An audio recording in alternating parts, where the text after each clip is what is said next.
Hey everybody, it's Steve with RealProgressives, and I wanted to talk about this subject, and it keeps coming up, and I think it's the most important subject that we can all talk about right now.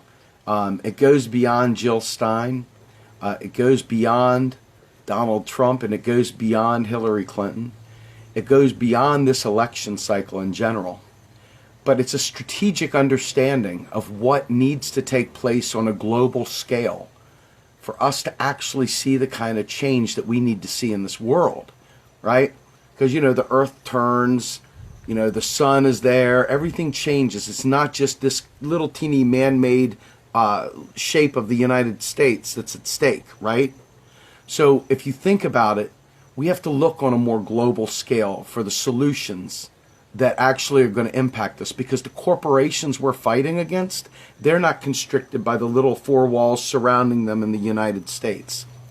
So what is it that we need to do to have a quote-unquote honest-to-God political revolution? It's not just a political revolution in the United States, though that would be a nice start. We can't even seem to get that one right, okay? We've got an establishment that is out to keep us just at the point of simmering. It's like when you watch frogs boiling in a bucket, right? You bring the heat up real slow to the point where they don't even realize they're about to be cooked. And then all of a sudden, they're dead. You know, they pass out, and now you're having frog legs, okay? So one of the things that is really important to me for you to understand when you think about where I'm coming from and my entire political philosophy, the idea that we are stronger together is not a myth. That idea is something that's very important. But I ask you this, seeing how divided we are right now during this primary season as we head into the election, seeing how divided we remain even after the coronation within the Democratic Party of Hillary Clinton, you see a chasm, a massive chasm of people. And even the cowards who are now supporting Hillary, even those cowards who were once burners who are now supporting Hillary, and yes, they are beyond cowardly. Those cowards, okay, you have to ask yourself, what is going to be the fuel for a day one? Let's say the day after the election. What is more likely to happen? Are we going to remember people are still suffering from a lack of health care? Are we going to still remember that we've got a climate change issue going on? Are we going to still remember that we've got a woefully uneducated public? Are we going to remember that the NSA is spying on us like crazy? Are we going to remember that terrorism is largely United States made via our bombs? Are we going to remember the fact that in this country, millions of children go to bed hungry every night? Or are we going to start doing the whole, hey, we got our first woman president elected, yippee-ki-yay, aren't we so happy with ourselves? Aren't we so pleased with ourselves? Madam President, Madam President, oh, Madam President. So I have a strong belief that our revolution kicks off more by seeing some loser named Trump in the White House if we can't get JillStein, right? If we see Donald Trump, let's think about this. All those friggin' Vote Blues that are duller than a spoon. These people are so dull, they would literally try to carve turkey with a spoon, with a spatula. That's the kind of people we're dealing with. So do you think that they would rise up in revolution against Hillary? Ask yourself that. It's a simple question. Ask yourself, do you think the Vote Blues are going to stand in Hillary's way if she wants to go to war? I'm waiting. My thoughts are they go back to sleep because they're all happy. Life is good for them. They got their 401k. They're driving their Benz. You know, they got their nice little Benz in the front yard, or you know, everything's okay and hunky-dory. And they go back to sleep. They go right the heck back to sleep, folks. What is the only thing that keeps those wimps awake? Think about it. What is the only thing that keeps a Vote Blue sycophant awake? and politically active to fight for reality. Not fight for the party, but fight for the issues again. They don't even remember what the issues are under Obama. Look at Obama pushing TPP. Where are the people in South Carolina that came out in droves to support Hillary? Where are they protesting against the TPP? Do they not even know what the TPP is? Are they ignoramuses? What the hell's wrong? Look at all the states that were taken by Hillary and ask yourself, why are they not fighting about the TPP right now? Obama has said point blank, I like it. I'm going to fight for it. It's coming. Deal with it. Where are the Vote Blues out there fighting against this? Let me tell you, when they talked about this during the convention, when they talked about it when they were putting the platform together, do you know what those bozos had the gall to say? We don't want to embarrass our sitting president. He supports TPP. That's what these bozo Vote Blue sycophants said. That is what a Vote Blue does when they are in power. That is the definition. Look it up. Go Google it. Say, put the word worthless in the Google. And you're going to find it says Vote Blue sycophant. Look at, I'm dead serious. You'll see a picture of someone with a Hillary sign saying, Madam President. That is the definition of worthless. Because they will not fight for the issues. They're into the cult of personality. They're into the blueness of the world. And they are self-satisfied as hell the minute they get in office. They forget everything we're fighting for. And they will not challenge. You could watch every one of our threads and you see the people, once we start talking about Obama is still sending drones and killing kids, they start saying, well, you know, war's always been going on. Why is it somehow or another different with Obama? Why is it different with Obama? Well, that's a good question. Why are you quiet now? Why are you defending war? Because it's Obama. What the hell's wrong with you, Vote Blues? What is wrong with you? So, Chris Hedges, my personal hero, although he is the bringer of all things darkness, has stated unequivocally that in order for us to ever break free of this newfound global oligarchy, this cabal, in order to break free, we need massive civil unrest across the country and across the globe, right? And you have to ask yourself this. If you know that that is the key to making change, if you absolutely know beyond the shadow of a doubt that in order to make change, we've got to have massive civil unrest. Look at with Black Lives Matter. In order to get people to even pay attention, they've had to be rude and disrespectful. Sorry, law and order folks, yes, they didn't put up with your rules and regulations. They went out there and fought. And they pissed off some, those shallow white people. All lives matter, though.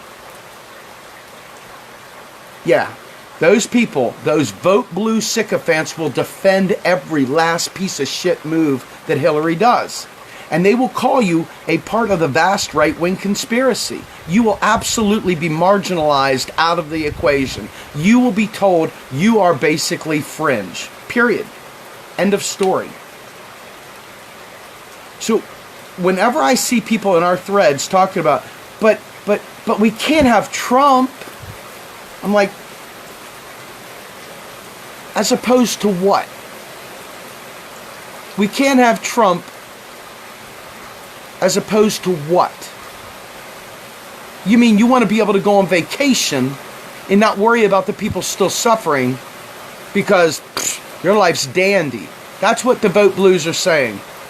Well, my name's Donna Brazil, and I like being in power so much that I'm going to not even say a negative word about the blues. I mean, doesn't that give you like that quick twitch in the eyelid when you hear people like that talk? It's like, you just spaz out when you see it because it's like, I'm not voting for anybody because they're blue. I'm voting for them because they support the issues I support, because we're desperate. I mean, desperate. And the only way to get people up in arms and to get them out at midterms and to fight like mad and get massive voter turnout is to have us fighting against someone. And they will go back to sleep against Clinton. I'm telling you, they will never say a bad word about her. They will call you a right-wing conspirator. I'm not joking. That's the only thing they got because they're thimble deep. They are thimble deep, and that is being generous. We need uprisings. We need massive civil unrest. We need people taking to the streets like we did when George W. Bush was bombing the frickin' planet. We need the same level of attention to the climate change issues that we're facing. And we need the same attention to childhood poverty. We can't just have a fake, sorry Skrabinsky sit-in for guns that did nothing. What have we done? What came of that? I'm still waiting. I hear the rain, but I hear nothing because it was a big fat nothing burger. It was all for show, and there was a lot of people that got self-satisfied with the catered sit-in. A catered sit-in. What kind of worthless piece of you-know-what would call that a victory? What kind of worthless person would call that a victory? You want change, you got to fight for it. You cannot sit back and say, well, I voted blue. Ding.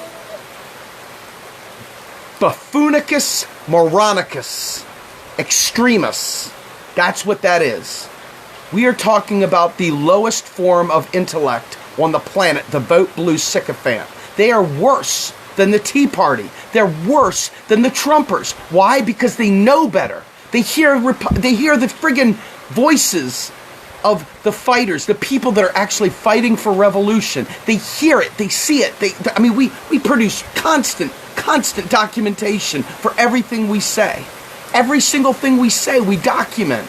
We don't just flap gums. We document the shit out of what we have to say. And they still go back to sleep. What the hell's wrong with them? So when you ask yourself, when you see these people come out, but we can't have Donald Trump with the nuclear codes. We can't have Donald Trump with the nuclear codes. Why not? It's not a one-phased process. It's not like Donald Trump goes, easy button, boop. That's not how it works. Just the same as Donald Trump doesn't say, hey, you over there, I want you to be a Supreme Court justice, and I've nominated you, and now I've got you confirmed and you're sitting. It doesn't work that way, folks. Learn basic civics. Learn basic civics. So when you're asking yourself who is worse, as you see Negroponte come out and Hillary's bragging about this guy who has celebrated death squads. U.S. death squads, for real death squads. This is Hillary's foreign policy friends. These are the people she loves. And you're asking me to worry about Donald Trump? Are you freaking kidding me? Are you kidding? Are you that stupid? And yes, I'm not going to pull punches. Why? Because people's lives are on the line. And I'm not worried about honey and catching flies with honey. I'm worried about waking your sorry butt up. I don't have much time. You don't have much time. We don't have much time. We are in a position now where we have got to fight like mad to make sure that we get the word out so that people don't sit there and lie. And it is a lie. It's a brazen lie that Hillary is the lesser evil. Do not confuse us for Trump is good. I just happen to know that the worthless ones will get their meme-making capabilities in frickin' spades with Trump in office. They will be making all their anti-GOP memes like bam, bam, bam, bam, bam. They'll be a machine about it. Yes, they will absolutely be a meme-making factory if Trump is in office. But they will be silent as hell if Clinton's in there. Mark my words for it. Every one of those people will be quiet. They'll be like, hey, you're just being mean to her. You're a misogynist. You're a misogynist. Stop being mean to Hillary. You're just being mean. Don't be mean. That's the level of intellect we're dealing with, folks. That is the level of political understanding that we're dealing with. This is not like we've got minor league problems. We're getting ready to hit another recession. Oh, but everything's so hunky-dory. No, it's funded on private debt. It's funded on private debt. Do you not understand private debt has a cap? It ends. There's a point where it hits, and then there's nothing left. And then it goes, just like it did the last time. But Obama's wonderful. I'm not talking about the right-wingers. They're just bigots and idiots about this stuff. I'm talking about the people that actually know and are fighting. I'm talking about the real left that actually understands that austerity is choking our economy to hell and back, and Hillary is not offering up any major spending. So what's going to happen? They'll throw you a bone. Here you go, kids. Here's a little education. Now shut up about it and go eat your peas. That's not revolutionary, folks. That's called screwing the public with incrementalism. I'm telling you right now, you can sit there and you can tell me all the nonsense that you've heard from the MSM, but I'm bringing it to you real. There's no corporate sponsor on my back yelling at me, telling me I got to push the Clinton narrative. I can tell you the truth, and you don't have to like it, but if you're dialed in, you're going to hear it, right? I mean, this is what I do. I tell you things you don't like hearing. That's just what I do. I wake up and I think, what can I tell you that you won't want to hear today? And that's what starts these things. What myth can I bust? What stupid paradigm can I shatter? I don't want to sit there and tell you all these fun things. I don't want to smile. I don't want to come on here with big old hearts and stuff like that. I'm seriously desperate to make you guys wake up and fight. I don't want you going back to sleep. I want you staying wide awake and ready to fight this war. And it is a war. And the idea that somehow or another Clinton is the lesser evil is the biggest lie of them all. It's not because of what she does or doesn't do. It's because of what her supporters do and don't do. We need massive civil unrest. We need massive protests, organization, fighting, because they both support the same shit. The same stuff. And if they're going to stop it by fighting against Trump, power to the people, folks. If they're going to support it while under Clinton, what the hell did we just do? That's just ridiculous. It's depraved ignorance. And it should be seen as treason, actually, if you want to think about what you're doing to the country by doing that nonsense. We've got to fight for JillStein. She's probably not going to win. Not because I don't want her to win, but because I can't wake enough of you up to understand that we need to support a progressive. But if we can at least wake up 15% so that we can get her on the debate stage and we can get her into where she gets federal matching funds for 2020, maybe we got something. But we've got to block Clinton, or I'm telling you, the friggin' lemmings go back into their hole like the cicada bugs. And they come out next 8 years or something like that to start screaming about how we gotta vote blue. And they start the fear porn yet again with whoever the next boogeyman we've got to be afraid of is. Do not allow these low information, low IQ, zero integrity, zero character lemmings control how you think. Don't allow it to happen. It is a cancer. In other words, something we need some chemo on. We got to eradicate mindlessness. We got to start thinking about how to think through problems, not just have answers. We got to understand why we do things the way we do them. Our education system is FUBAR. You know the answers to the questions, but you have no clue how you got there. And I'm telling you right now, this thinking that I'm telling you about, you've got to think through. It's not just about Trump's mindless bloviating. It's not just about Clinton's idiotic triangulation. It is about what is it that we're trying to do? What are you trying to do? I know what I'm trying to do. I'm trying to wake you up to start making you think through the problems. And there's absolutely nothing meritorious or redeeming in supporting Hillary Clinton. There's zero merit or redemption to be found in that. There is only merit and redemption right now in supporting JillStein because she's the last progressive standing. And you don't even have to like her at this point. That's the thing. You just have to know enough and understand the game enough to understand that the minute Clinton gets coronated, if she gets that White House, whether she has a mandate or not, they go to sleep. They go back into their holes and hibernate for 8 years. They shut down and they become useless as tits on a bull. That's right. It's like, what is the arms, vestigial arms that the vestigial arms that the Tyrannosaurus Rex had, you know? The Tyrannosaurus Rex politicians. They got their vestigial arms. That's what they are, vestigial politicians, vestigial academics, vestigial nothing burgers. They're useless unless they have a GOP to fight against. That's literally it.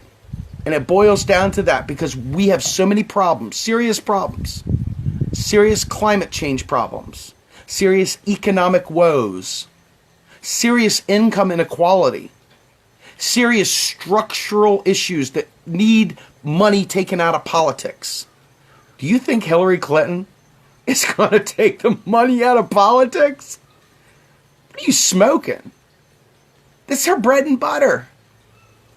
And the Clinton Foundation, I don't think we've even scratched the surface on the depravity that comes from there. And the only way we're going to find that is if we're in fight mode, not self-satisfied Madam President mode. Think about it. I'm telling you. Stop saying the stupid stuff. Start thinking smartly. Start being strategic. Stop being so tactical. See it? It's like, I can only see this far ahead of me. I can't see any further than that. Tactical, strategic. We got to be strategic. We got to look where we're trying to get to. And if you're tactical all the time, you never make any progress. This is Steve Grumbine with Real Progressives, hoping you wake up and fight with me. Have a great day, everybody.